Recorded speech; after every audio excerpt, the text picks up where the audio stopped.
Hello, YouTubers and coin collectors out there. Welcome to the Big D Coins channel. And today we have two coins that have a lot in common, but have one key feature that is different.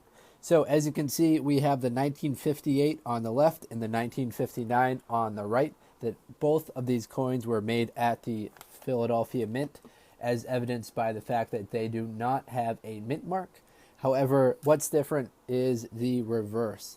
So the one on the left is a wheatback coin, and the one on the right is a Lincoln Memorial coin. So I picked this one on the right, this 1959, because it's the best 1959 condition coin that I have ever found, and I've gone through a lot of pennies to look for them.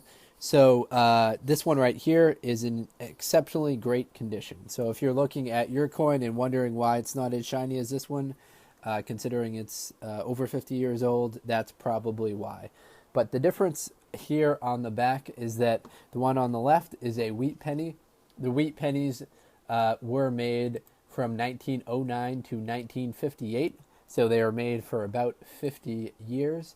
And then the one on the right is the common Lincoln Memorial cent, which this design and this metal content was made from 1959 to 1982. After 82, you'll still see the Lincoln Memorial on the back. However, the metal content on the back is greatly, well, it's not that different, but it is different.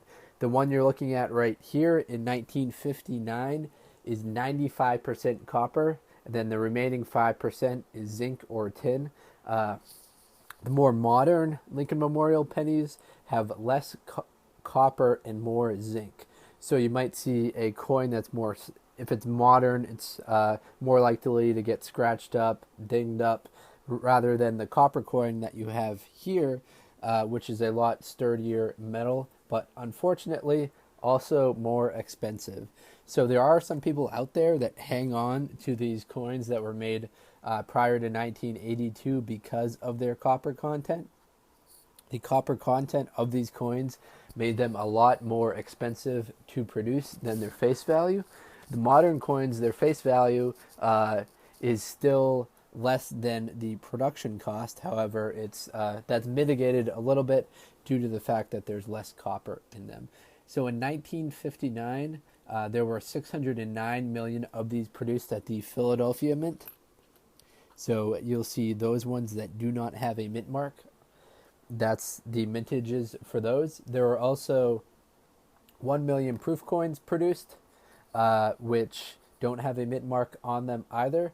There were 1.2 billion, that's right, B with a billion, produced at the Denver Mint.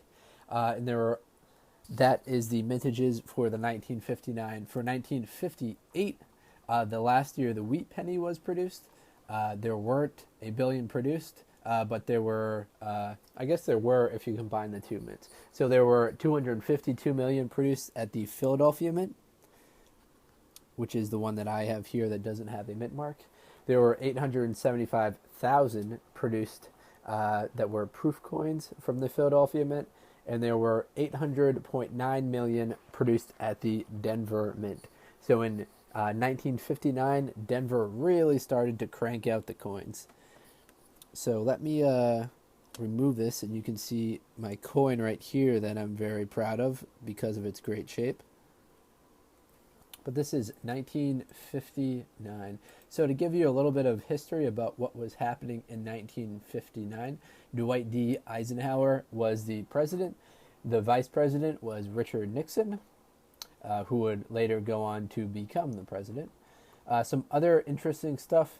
The Cold War was ongoing. That was from 1945 to 1991, as well as the space race.